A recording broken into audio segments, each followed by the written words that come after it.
A'udzubillahi minasyaitonirrajim. Bismillahirrahmanirrahim. Assalamualaikum warahmatullahi wabarakatuh.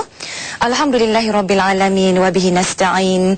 Wassalatu wassalamu ala Rasulillah wa ala alihi wa sahbihi ajmain. Apa khabar saudara penonton yang budiman?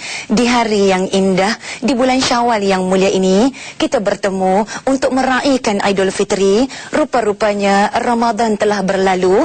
Bila Ramadan telah berlalu, kita membuka lembaran Syawal ini dengan mendapat anugerah dan hadiah daripada Allah Subhanahu Wa Taala. Apakah hadiah yang Allah berikan setelah sebulan kita berpuasa?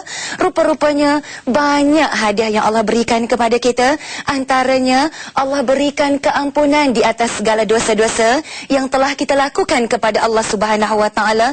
Kita dapat keredaan daripada Allah. Doa-doa kita sepanjang bulan Ramadan yang lalu telah dikabulkan oleh Allah Subhanahu Wa Taala. Dan sekarang ini bila kita tempuh bulan Syawal, rupa-rupanya kita sedang mendapat keberkatan dan rahmat daripada Allah Subhanahu Wa Taala.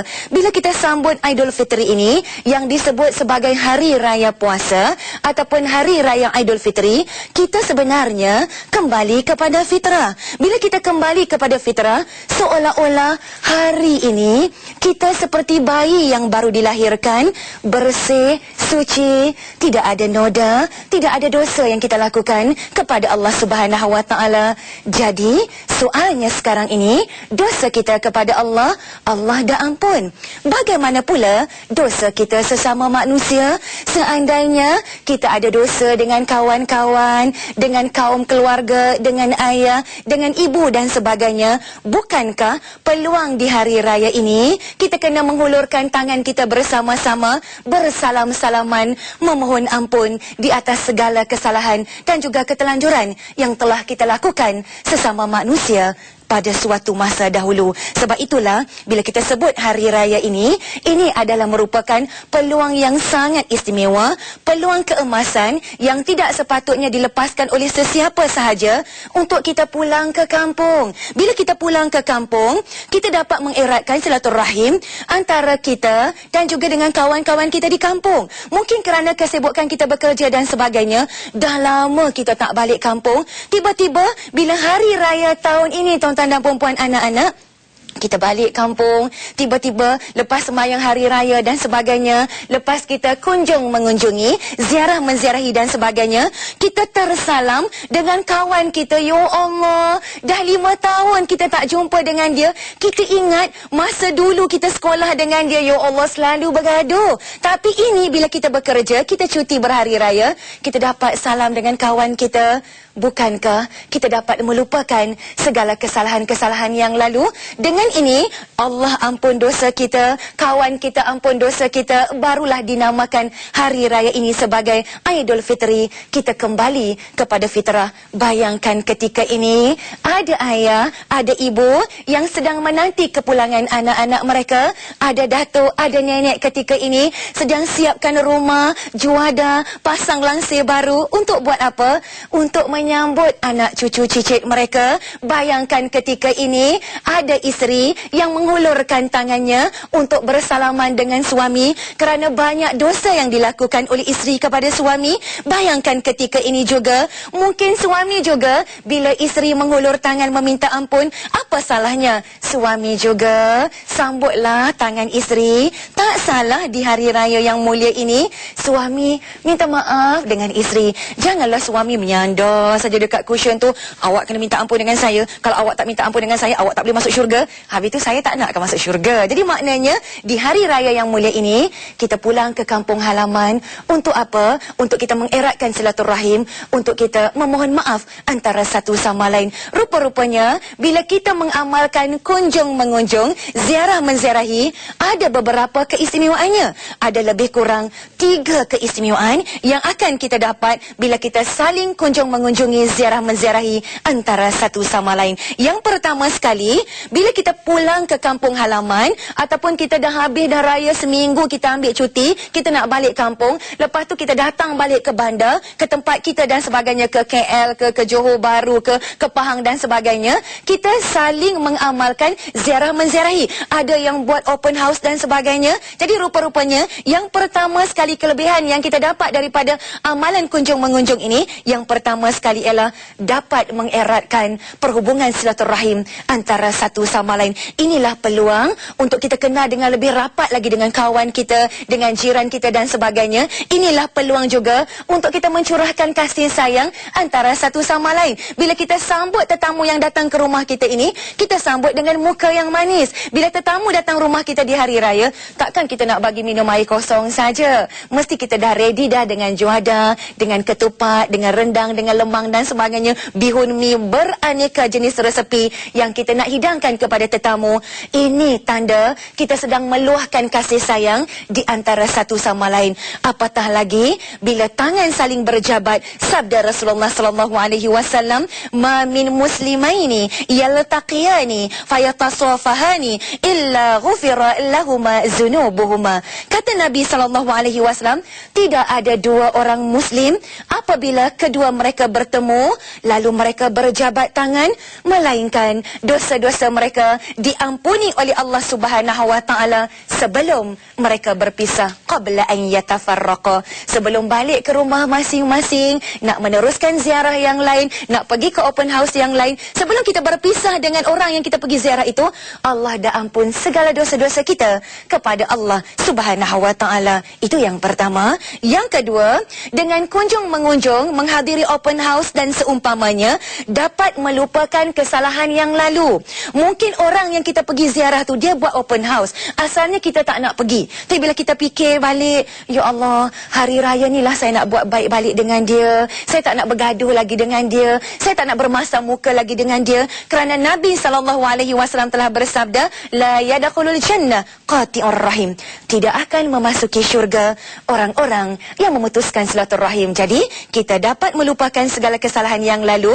Kita buka lembaran Syawal ini dengan sekeping hati yang bersih. Bila hati kita bersih, ibadah kita mudah diterima oleh Allah Subhanahu wa taala. Keistimewaan dan ganjaran yang Allah berikan kepada kita. Yang ketiga ialah kita dapat pahala. Orang yang pergi ziarah pun dapat pahala, yang diziarahi pun dapat pahala.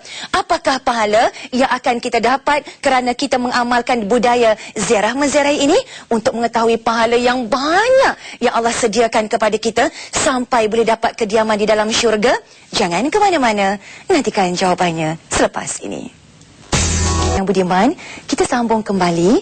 Tentunya saudara tertanya-tanya, apakah ganjaran pahala yang akan Allah berikan kepada kita bila kita mengamalkan budaya ataupun amalan kunjung mengunjung, ziarah menziarahi antara satu sama lain. Rasulullah SAW telah bersabda dalam satu hadis yang cukup panjang, yang pada pagi ini Ustazah akan bawa dalam bentuk cerita. Ada seorang lelaki, dia sedang dalam perjalanan untuk pergi ke rumah saudaranya. Dalam perjalanannya, dia disekat oleh seorang lelaki. Dia tidak tahu bahawasanya lelaki itu ialah malaikat. Malaikat menyamar sebagai seorang lelaki Arab yang bagus rupa parasnya, wangi, harum semerbak. Jadi malaikat bertanya kepada lelaki ini, "Aina turidu? Kamu ni nak pergi ke mana?" "Saya nak pergi ke rumah kawan saya. Dah lama saya tak jumpa dengan dia. Saya nak ziarah dia." Kemudian malaikat bertanya kepada lelaki ini, "Apa tujuan kamu pergi menziarahi dia?" "Jangan-jangan ada udang sebalik kotiau kot." Lebih kurang macam itulah. Sebab ada orang dia pergi ziarah, dia nak projek lah, dia nak untung lah, bukan kerana Allah Subhanahu wa taala. Jadi kata lelaki ini, "Saya pergi ziarah kawan saya ini kerana saya sayang kepada dia. Saya sayang kepada kawan saya ini kerana saya kasih kepada Allah Subhanahu wa taala, kerana kita umat Islam adalah bersaudara." Tanya lagi malaikat, kamu nak pergi ziarah kawan kamu ni, ada tak kamu bawa buah tangan? Ada tak kamu bawa hadiah apa-apa? Kata lelaki ini, saya tak sempat nak beli hadiah apa-apa, saya tak bawa apa-apa, tapi saya pergi itu ikhlas kerana Allah Subhanahu Wa Taala. Sebaik saja malaikat mendengar jawapan daripada lelaki itu, maka kata malaikat, sebenarnya saya adalah malaikat yang diutuskan oleh Allah Subhanahu Wa Taala. Allah amanahkan kepada saya untuk turun memberitahu kepada kamu yang kamu nak ziarah kawan kamu ikhlas kerana Allah Subhanahu Wa Taala, kamu sayang kepada dia. Allah suruh saya beritahu kepada kamu seperti mana kamu sayang kepada saudaramu, ketika ini juga Allah sayang kepada kamu kerana kasihmu kepada saudaramu. Tak nakkah kita, tuan-tuan dan puan-puan, anak-anak, kita tak nakkah kalau kita ziarah kawan-kawan kita, kita ziarah sesiapa sahaja kerana Allah Subhanahu Wa Taala dan kita sayang kepada mereka ini. Sebab itu kita kunjung mereka di hari raya yang mulia ini. Rupa-rupanya ketika ini Allah nak bagi tahu kepada kita yang kita termasuk di kalangan hamba-hamba yang dicintai, yang dikasihi oleh Allah Subhanahu Wa Taala. Bukankah cinta yang paling agung ialah cinta Allah kepada hambanya, cinta kita kepada Allah Subhanahu Wa Taala? Itu pahala yang pertama, kita dapat kasih sayang daripada Allah. Yang kedua, sabda Rasulullah sallallahu alaihi wasallam, barang siapa yang menziarahi orang yang sakit ataupun mereka mengunjungi saudaranya kerana Allah, maka di hari akhirat nanti Allah akan panggil mereka. Apa kata Allah Subhanahu Wa Taala? Wa tabawwa'ta minal jannati manzila. Kata Allah kepada orang yang suka tengok orang yang sakit. Sebab hari raya ni, tuan-tuan dan puan-puan, anak-anak, bukan kita nak ziarah orang yang sihat saja. Mungkin sekarang ini kita bergembira, kita makan macam-macam, open house pun banyak. Kita terlupa, mungkin dekat kampung kita ada orang sakit, dekat taman kita ada orang yang sedang menderita kesakitan dan sebagainya. Di hospital ada member-member kita, kawan-kawan kita yang terlantar kesakitan. Kesian dekat mereka, tak ada orang menziarahi mereka. Jadi kita bersimpati dengan nasib mereka ini. Kita ziarah juga orang yang sakit, kita ziarah juga orang yang sihat ini. Kata Nabi SAW, mereka ini akan dipanggil oleh Allah Subhanahu Wa Taala. Kata Allah kepada mereka, berbahagialah langkahmu dan kamu sesungguhnya telah menyediakan tempat tinggalmu di dalam syurga. Hari ini kita sibuk buat rumah kan? Ada orang yang ada 2 rumah, ada orang yang ada 3 rumah, ada orang yang ada 4 rumah, merata tempat. Bila dia pergi mana-mana sekalipun dia nak bercuti, dekat Langkawi dia ada rumah, dekat Kedah dia ada rumah, dekat JB dia ada rumah, dekat Terengganu dia ada rumah. Tetapi tanyalah diri kita, renung-renungkanlah, fikir-fikirkanlah, adakah kita telah membina rumah kita, mahligai kita di dalam syurga yang kekal abadi? Di mana? Di rumah inilah kita akan hidup untuk selama-lamanya. Justru itu, untuk mendapat kediaman di dalam syurga, ziarahilah, kunjungilah sesiapa saja yang kita sayang kerana Allah Subhanahu Wa Taala. Bukan sekadar itu sahaja, orang yang berkasih sayang kerana Allah Subhanahu Wa Taala, ganjaran yang ketiga, kata Nabi SAW, ketika semua manusia dikumpulkan di padang mahsyar, Allah akan panggil, ainal mutahabbuna bi jalali, mana di antara kamu ketika kamu hidup di dunia dahulu, kamu semua saling berkasih sayang kerana aku? Datanglah kemari, aku akan memberi naungan arasku kepada kamu. Orang yang berkasih sayang kerana Allah Subhanahu Wa Taala, mereka sudah pastinya akan mendapat naungan arasy Allah Subhanahu Wa Taala di dunia. Masa kita pergi open house, masa kita pergi rumah kawan dan sebagainya, jiran, kadang-kadang kita rasa panas sebab tetamu ramai, walaupun ada aircon, walaupun ada kipas. Jadi kita masih lagi ada aircon, ada kipas. Tetapi di padang mahsyar mana ada kipas? Di padang mahsyar mana ada aircon? Di padang mahsyar mana ada naungan dan pokok untuk berteduh? Tetapi di antara salah satu golongan manusia yang akan Allah teduhkan mereka ketika orang lain panas dan sebagainya, ditenggelami oleh peluh masing-masing, mereka ini diselamatkan oleh Allah Subhanahu Wa Taala. Allah payungi mereka, Allah beri naungan kepada mereka dengan naungan arasy Allah Subhanahu Wa Taala. Inilah di antara 3 keistimewaan, 3 ganjaran, 3 anugerah yang Allah berikan kepada kita seandainya kita masih lagi meneruskan budaya ziarah menziarahi. Kerana ada orang dia tak suka pergi open house, dia tak suka kunjung mengunjung. Dia nak buat apa? Dia relax saja dekat rumah, dia makan je kuih yang mak dia masak. Bila mak ajak pergi rumah pakcik, tak nak lah mak. Tak best lah rumah pakcik mak. Rumah pakcik tu mak ada ayam, ada itik, ada kambing, ada lembu. Rumah kita mak ada swimming pool. Mak pergilah, kita orang nak mandi swimming pool. Rugi. Orang yang sebaik-baiknya ialah orang yang keluar untuk menziarahi, bukan orang yang tunggu dekat rumah dia, tunggu untuk diziarahi. Dia pun dapat pahala juga, tetapi pahala yang paling banyak yang ekstra bertambah-tambah ini ialah orang yang keluar bersusah payah, sanggup mengeluarkan masa, tenaga, wang ringgit dan sebagainya untuk mengamalkan kunjung mengunjungi antara satu sama lain. Justru itu, jadilah orang yang suka menziarahi, bukan orang yang sekadar duduk di rumah tunggu untuk diziarahi. Tetapi apakah insan yang paling istimewa untuk kita ziarahi di Aidilfitri? Adakah ketika ini ada mata yang menangis? Siapakah mata yang menangis di hari raya yang mulia ini? Kita ikuti kisahnya selepas ini. Para penonton yang budiman, ketika kita bergembira di hari raya yang mulia ini, ada kalanya kita terlupa kerana ada insan yang berduka ketika ini. Ada mata yang menitiskan air mata. Mata ini tidak lain dan tidak bukan ialah sepasang mata yang bergenang air mata. Mata ayah, mata ibu yang menanti kepulangan anak-anak mereka, kerana ada anak-anak yang sanggup mementingkan kerjayanya. Sampai di hari raya yang mulia ini, ayah dan ibu ini tidak berpeluang untuk memeluk anak-anak mereka. Sampai di hari raya yang mulia ini, anak-anak tidak berpeluang untuk mencium tangan ayah dan ibu. Tidakkah kita rasa hari raya kita ini tidak ada ertinya, tidak ada maknanya untuk kita seandainya kita tak dapat pulang ke kampung untuk kita mencium tangan ayah dan ibu? Bayangkan seorang ibu datang bertemu dengan saya. Ibu ini menitiskan air mata. Apa kata ibu ini?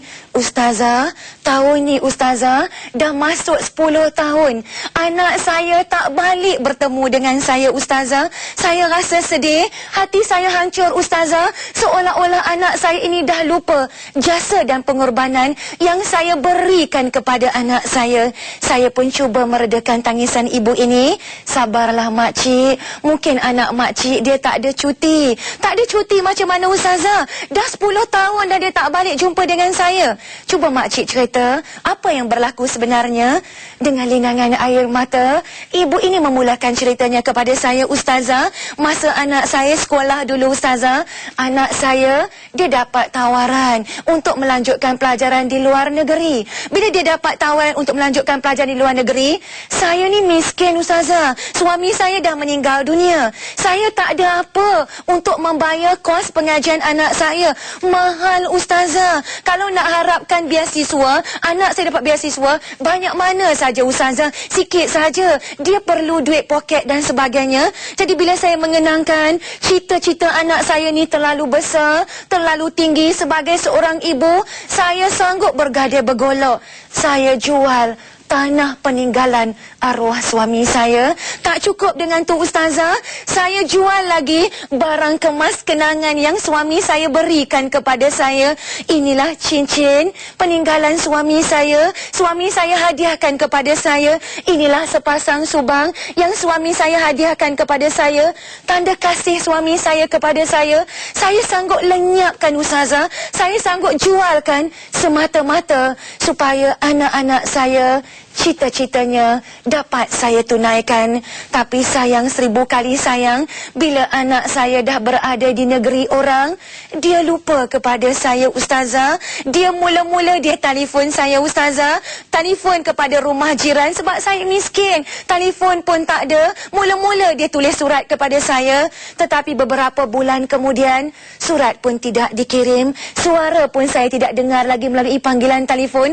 Anak saya tak balik balik bertemu dengan saya rasa hancur hati saya, Ustazah, bila saya dapat kabar berita yang anak saya dah kahwin, Ustazah. Dia kahwin di luar negeri, sesama kawan-kawan yang belajar di sana. Sanggup dia tak bagi tahu kepada saya. Perkahwinan adalah satu perkara yang cukup besar, anak-anak. Ibu ini hancur hatinya bila dia dapat tahu yang anak dia kahwin, tak bagi tahu kepada dia. Bukan tak boleh kahwin, anak-anak, tapi bagi tahulah dekat mak kita terlebih dahulu. Sebab setiap ibu, dia terbayang bila anak dia kahwin nanti, dia nak buat kenduri yang meriah. Bila anak dia kahwin nanti, dia nak tengok anak dia pakai baju pengantin dan sebagainya. Tapi kecewa ibu ini, dia tak dapat tengok anak dia pakai baju pengantin. Dia tak dapat menghadiri majlis perkahwinan anak dia. Sedih ibu ini, dahlah kahwin, tak balik pula bertemu dengan ibu. Ibu ini ditimpa kemiskinan sebab segala-galanya dah diberikan kepada anak ini. 10 tahun dah berlalu, Ustazah, kata makcik ini, saya hidup di kampung saya ini, di pondok yang buruk ini. Saya hidup dengan bantuan jiran-jiran saya. Mereka lah beli beras kepada saya, mereka lah beri makanan kepada saya. Saya ingat anak saya bila dia dah berjaya, dia nak balik, dia nak taburkan jasanya kepada saya. Tapi anak saya ternyata ibarat kacang, lupakan kulit. Ustazah, kalau bolehlah Ustazah sampaikan cerita saya ini di mana-mana sahaja Ustazah ceramah. Semoga dengan ini terbuka pintu hati anak saya untuk pulang menemui saya sementara saya masih hidup. Ustazah, sebelum saya memejam mata rapat untuk selama-lamanya, sebelum saya meninggal dunia, saya teringin nak peluk anak saya. Saya teringin nak kucup dahi anak saya. Saya teringin nak belai rambut anak saya seperti mana saya belai rambut anak saya sebelum dia pergi belajar di luar negeri. Seperti itulah saya teringin untuk buat perkara seperti itu pada hari ini. Semoga doa seorang ibu ini akan dikabulkan oleh Allah Subhanahu wa taala. Justru itu, mungkin kisah ibu ini hanyalah sebilangan kecil daripada ibu-ibu yang lain. Mungkin ada ibu yang mendengar kisah ini teringin nak memberitahu kepada saya, Ustazah, kami juga senasib dengan ibu ini. Anak kami sampai hati tidak mahu pulang menemui kami. Mereka masih ada ayah, mereka masih ada ibu, sampai hati seolah-olah mereka ini anak yatim piatu. Semoga anak-anak yang tidak pernah langsung menemui ayah dan ibu di hari raya yang mulia ini, kita masih ada banyak masa. Pulanglah menemui ayah dan ibu sementara mak dan ayah kita masih hidup. Sementara Allah beri kesempatan masa kepada kita. Bayangkan kalau kita terlambat menemui mak dan ayah kita. Saya bimbang kalau kita sedar, kita insaf, tapi kita terlewat. Bila kita balik ke kampung halaman kita, orang kampung bagi tahu kepada kita, pintu rumah mak dan ayah kita berkunci kerana mak dan ayah kita bukan berpindah rumah, tetapi mereka bawa kita ke satu tempat untuk bertemu dengan mak dan ayah. Rupa-rupanya jiran di kampung kita membawa kita di hari raya untuk bertemu dengan mak dan ayah. Bukan rumah mak dan ayah yang baru berpindah, tetapi jiran, orang kampung bawa kita menziarahi pusara mak dan ayah kita. Mak dan ayah kita telah pergi untuk selama-lamanya dalam keadaan hati mereka terkilan kerana tidak dapat menatap wajah anak mereka untuk kali yang terakhir. Justru itu, pulanglah anak-anak menemui mak dan ayah. Seandainya mak dan ayah kita telah pergi meninggalkan dunia ini untuk selama-lamanya, ziarahilah pusara mereka. Kerana Nabi telah bersabda, anak-anak yang menziarahi pusara mak dan ayahnya, dosa-dosa mereka akan diampuni oleh Allah Subhanahu wa taala dan mereka akan dicatatkan dengan pahala yang begitu banyak. Janganlah jadi dunia akhir zaman tanda kiamat, kata Nabi, ialah ibu akan melahirkan tuannya. Anak ini merasakan mereka kaya raya, mak mereka jadikan seperti hamba. Janganlah jadi seperti ini. Insaflah, sedarlah, kerana pintu taubat sekarang ini masih dibuka oleh Allah Subhanahu wa taala selagi mana mak dan ayah kita masih hidup. Justru itu, sempena dengan Aidilfitri ini, salam dihulur, maaf dipinta, ampunkanlah segala dosa dan kesalahan saya selama saya mengendalikan rancangan motivasi pagi ini. Salam Aidilfitri, maaf zahir dan batin. Sehingga bertemu lagi.